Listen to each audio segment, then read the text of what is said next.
eléyìí má dẹ̀ tún gbẹnu tán kẹ̀ ẹ̀yin èèyàn ẹ tún wá gbọ́ àwọn ọ̀rọ̀ tí ọ̀gbẹ́ni Adéwálé Sunday Ìṣọ̀lá tí gbogbo èèyàn mọ̀ sí Ogidan Fuji tí wọ́n tún tú kalẹ̀ nínú fọ́nrán yìí nípa àwọn olórin Fuji o. Wọ́n sọ àwọn ọ̀rọ̀ tó pọ̀ nínú fọ́nrán yìí, kódà wọ́n mẹ́nuba irú ìwà àti irú èèyàn tí Alhaji Wasiu Ayinde K1 the Ultimate tí wọ́n jẹ́. Ọ̀rọ̀ yìí lágbára ó gbẹnu tán ẹ̀yin èèyàn. Ọ̀gbẹ́ni Adéwálé Ìṣọ̀lá Ogidan Fuji wọ́n sọ̀rọ̀ rẹpẹtẹ nínú fọ́nrán yìí nípa wípé Alhaji Wasiu Ayinde K1 the Ultimate wọ́n ní wọ́n ti fẹ́ gba General Kollington Ayinla gẹ́gẹ́ bí number 1 lágbolé Fuji. Wọ́n ní wọ́n kọ̀ láti tẹríba fẹ́ni tó wà níwájú. Òun ló ṣe dàbí pé àwọn tó wà lẹ́yìn wọn náà àwọn náà wọ́n fẹ́ tẹríba fún wọn lọ́wọ́ yìí. Ọ̀rọ̀ pọ̀ nòwe kọ́bọ̀ nínú fọ́nrán yìí, kódà wọ́n mẹ́nuba wípé èèyàn kan ti kọ́kọ́ jẹ́ Pasuma ṣáájú kí Alhaji Wasiu Alabi Pasuma kó tó mọ̀ jẹ́ Pasuma. Kí ni tán sọ nípa ẹni tó ti kọ́kọ́ jẹ́ Pasuma yìí ẹ wò, àti kí ni àwọn nǹkan tí wọ́n ti sọ, kí ni irú ìwà tí wọ́n ló wà lọ́wọ́ Alhaji Wasiu Ayinde K1 the Ultimate tí wọ́n fi sọ wípé wọ́n jẹ́ ẹ̀dá kan tí ò kóyàn mọ́ra, wọ́n jẹ́ olórin Fuji tó ti ga nínú olórin Fuji ṣùgbọ́n tí ò fẹ́ kí àwọn kéékèèké tó ń bọ̀ lẹ́yìn káwọn náà ga bíi títì. Ẹ wò, fọ́nrán yìí kò ṣeé má wò ní ẹ̀yin èèyàn nítorí àwọn ọ̀rọ̀ oríṣiríṣi, àwọn àṣírí oríṣiríṣi àtàwọn ìjìnlẹ̀ oríṣiríṣi, àwọn kókó ọ̀rọ̀ oríṣiríṣi ó ní Ogidan Fuji ó ní wọ́n tú nínú fọ́nrán yìí nípa àgbọ̀lé Fuji àti ibi orin Fuji bó ṣe bẹ̀rẹ̀ pẹ̀lú olóògbé Dr. Sikiru Ayinde Barrister. Ẹ jẹ́ ká jíjọ gbé yẹ̀wò lọ́tẹ̀ kẹ́yìn náà dẹ̀ máa bá mi fèrò tiyín sí comment section. Ẹ má wàá gbàgbé láti máa follow DIGINAIJA online TV ní Facebook, ẹ máa subscribe ní YouTube, kẹ́dẹ̀ máa like and share fídíò kó máa lórí ayélujára káàkiri. Ó yá ẹ jẹ́ àjíjọ gbọ́rọ̀ lẹ́nu Ogidan Fuji. Ọ̀rẹ́ mi kó wà ní Ṣómólú, wọ́n pè ní Tajudeen Akande, òun gangan ni original Pasuma. Tajudeen Akande. Yes. The original Pasuma. Òun gangan ni original Pasuma. Nǹkan tẹ́ ń sọ ni pé ẹnìkan jẹ́ Pasuma tẹ́lẹ̀. Ẹnìkan jẹ́ Pasuma tẹ́lẹ̀ kálábì tó máa di Pasuma. Yeah. Àjọ wà ní Johnson, àjọ wà ní Pedro ní Ṣómólú. Taju Akande. A máa ní Tajudeen Akande ọkọ amúdá. Yes. Ẹni yẹn kọ́? May his soul rest in perfect peace. Okay. Ṣó ṣe record? Yeah, ó ṣe record. Ó gbọ́dọ̀ ṣe record. Ṣó popular? Ngbà yẹn náà Pasuma ndé ó popular. Ngbà yẹn náà ó popular.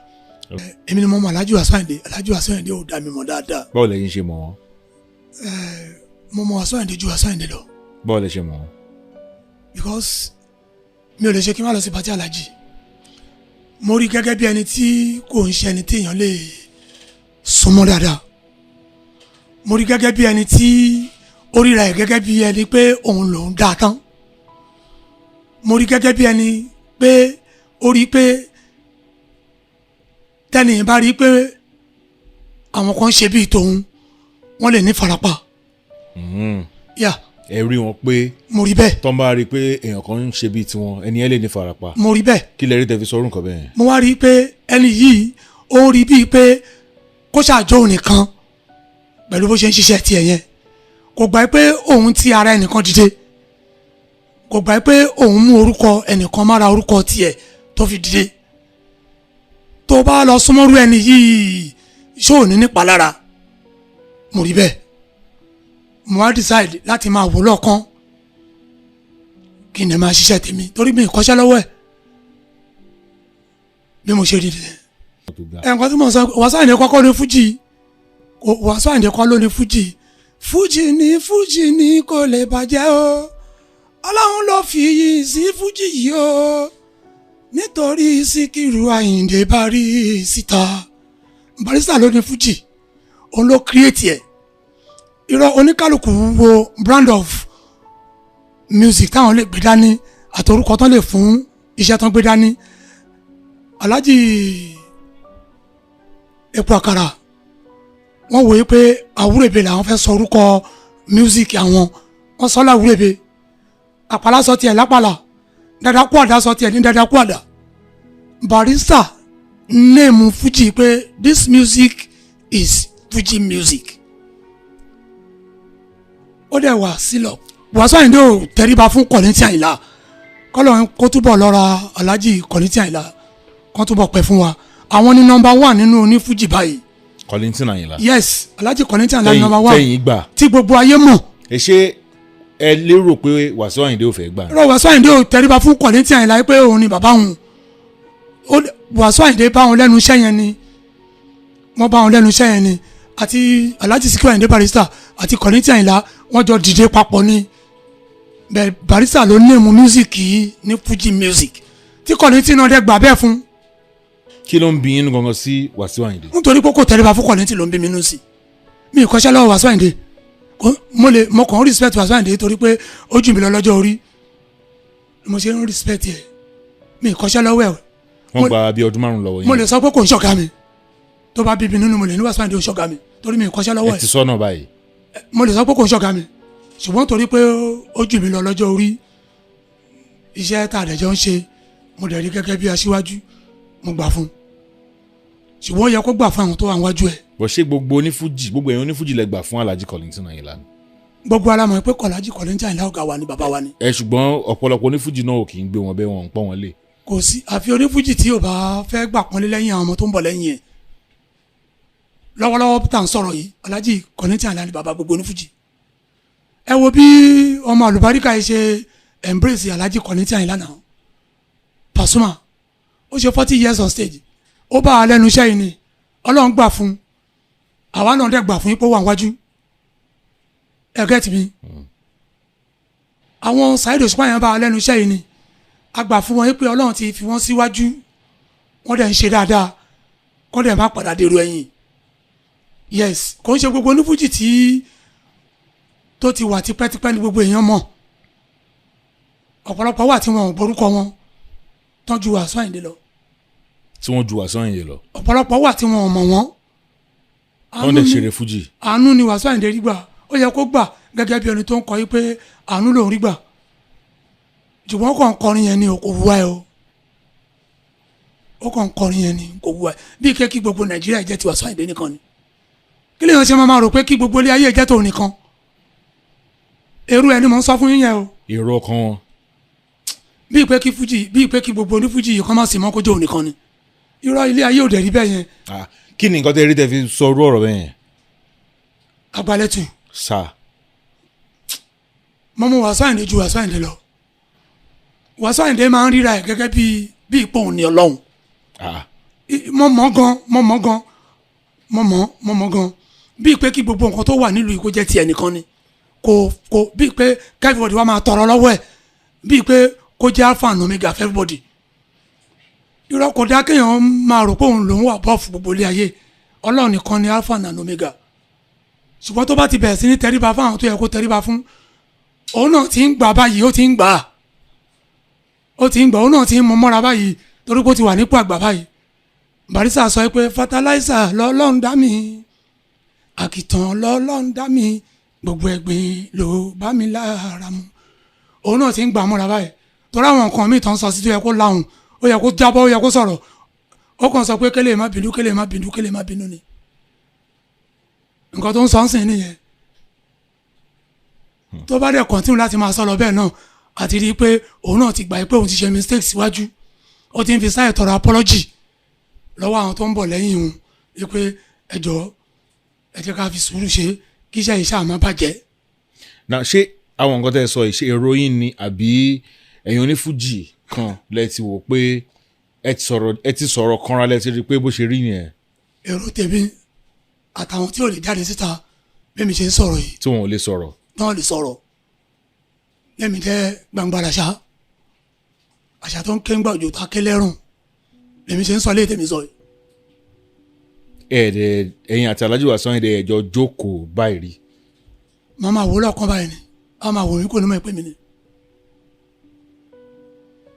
bó ṣe rí nìyẹn eégún bá ń léèyàn kéèyàn máa rọ́jú bó ṣe ń rárá ayé ló ń rárá ọ̀run. àbí ẹ̀yin wò pé Alhaji Wasiu Ayinde ni ò jẹ́ kẹ́ ẹ dìde ni. kádàrá tèmi ò ní yí padà destination can never be changed. wọ́n ní ká kó bá ṣe kọrin àjò ẹ̀ ló ṣe máa rìn ẹnìkan ò lè dáwọ́ bọ ògùn ẹnìkan. ẹnìkan ò lè dáwọ́ bọ ògùn ẹnìkan. ẹnìkan ò lè dáwọ́ bọ ògùn ẹnìkan. ọ̀tọ̀lógún àárọ̀ ọ̀tọ̀lógún ọ̀sán ọ̀tọ̀lógún alẹ́ àti wà lọ́wọ́ ọ̀rọ̀ lẹ́ má lẹ́wà ẹ̀. so kò sí tó máa pàgbà bẹ́ẹ̀ tán ní bá polo orí ẹ̀ mbẹ́. grandfather ni kẹwàá grandfather lèmi náà mi grandfather. ẹ ti ní ọmọ. Ọlọ́run bá mi dá wọn sí. Àmín. Grandfather rẹpẹtẹ ni mí. So mo ń sọ fat mo fẹ́ràn K1 kò ń ṣọ̀tá mi wọn kì í ṣọ̀tá mi ọ̀gá mi ni wọ́n lẹ́nu iṣẹ́ yìí ṣùgbọ́n wọn ò lẹ́mìí ìkónimọ́ra wọn ò lẹ́mìí ìtẹríba fara wájú ẹni tí ó bá dẹ̀ ti tẹríba fara wájú ẹ̀ àwọn tó bá ń tẹ̀lé lẹ́yìn náà wọ́n lè rúdù sí o tó bá rúdù sí kó mú mọ́ra ni o àwọn eré àbí tó bá ti jẹ́ bọ̀ títí ẹ̀ kó lọ ṣe correction. ṣé rí àwọn nǹkan tẹ́ ẹ̀ ń sọ yìí àwọn nǹkan tá a máa ń gbọ́ bíi bí àpálọ̀ talk ni but ẹ̀yin wá sí gbangba ẹ wá ń sọ jáde gbangba. lára nǹkan táwọn náà ń gbọ́n bí àpálọ̀ tàdé ń fojú rí tàdé rí pé bó ṣe rí nìyẹn kò sí báńbọ̀ sí Wasiu Ayinde kan tó fi láti lọ sínú ilé ẹ̀ without his conscience. tàbí consent wọn. without his consent. kò irọ́ wọn security ò ní jẹ́ kó wọlé. àwọn nǹkan tẹ́ ẹ gbọ́ nìyẹn. mo rí ni o. tẹ́ ẹ rí. mo ti wà ní compound yẹn rí tó nǹkan ọmọ ẹ pé mo wà ń bẹ̀. ní Ìjẹ̀bú àbí tìbò. ní Ìjẹ̀bú Òde. tó nǹkan ọmọ pé mo wà ń bẹ̀. tí mo dẹ̀ wà nulẹ̀ táwọn èèyàn dẹ̀ ń béèrè ẹ̀ ilé ẹ̀ dẹ̀ transparent gate ilé ẹ̀ transparent gan ẹni tó wà nulẹ̀ bá a ṣe ń wọra wa yẹn máa rẹ̀ ẹni tó wà ń ta bó ṣe rí nìyẹn wọn ò ní wọlé gbogbo àwọn ọmọọṣẹ́ yẹn ń gbé bí Ọlọ́run ni nítorí pé wọn ò tí ì níṣẹ́ síbòmíì ọmọ máa gbé gẹ́gẹ́gẹ́gẹ́ bó ṣe rí nìyẹn. tọ́ máa pè yín pé Ògìdán kí ni mo ṣe kí lẹ máa sọ. mo máa sọ pé Alhaji mo rí yín gẹ́gẹ́ bí ẹni tí ó já síwájú mo rí yín pé bẹ́ẹ̀ ṣe ń hùwà ẹ tẹríba fáwọn tó wà wájú yín mo rí yín pé ẹ máa ń kó àwọn ọmọọṣẹ́ yín ní pápá mọ́ra ẹ máa ń dẹ́rù bà wọ́n jù ẹ jẹ́ kó free sí yín ẹ ń ṣe ọ̀gá tó ń listen sí nǹkan tó ọmọọṣẹ́ ẹ bá fẹ́ sọ bí mo ṣe rí sí nìyẹn. bọ̀ wọ́n máa ń ṣeré pa lórí stage tó máa ń bá wọn. ṣe é rí pé eré pa tó ń ṣe lórí stage yẹn eré pa bùgá ni o. eré pa bùgá. eré pa òun ṣe lórí stage. ó lágbára ọgbẹ̀nu tán ọ̀rọ̀ lẹ́gbọ́ lẹ́nu ọ̀gbẹ́ni Ogidan Fuji yìí ojú wo lẹ́yìn náà tó fi wọ́ ẹ̀yìn ẹ má bá mi sọ opinion ti yín sí kọ́mẹ́ǹtì ní comment section video a rí oríṣiríṣi comment táwọn èèyàn ń jù síbẹ̀ a rí Abel Clement Káyọ̀dé ó ní it is becoming too frequent for people to come out and say negatives about K1. I think they all can be lying. K1 should try and improve humanity over superiority. Ó lágbára ẹ̀gbọ́n ṣẹ́yìn náà agree pẹ̀lú ohun tí ọ̀gbẹ́ni Káyọ̀dé tí wọ́n sọ yìí. Ọláyẹmí Adéọlá náà ní na matter go kpai you all one by one go and write it down. Ó lágbára ó dàbí pé àwọn fans Alhaji Wasiu Ayinde lélẹ́yìí o.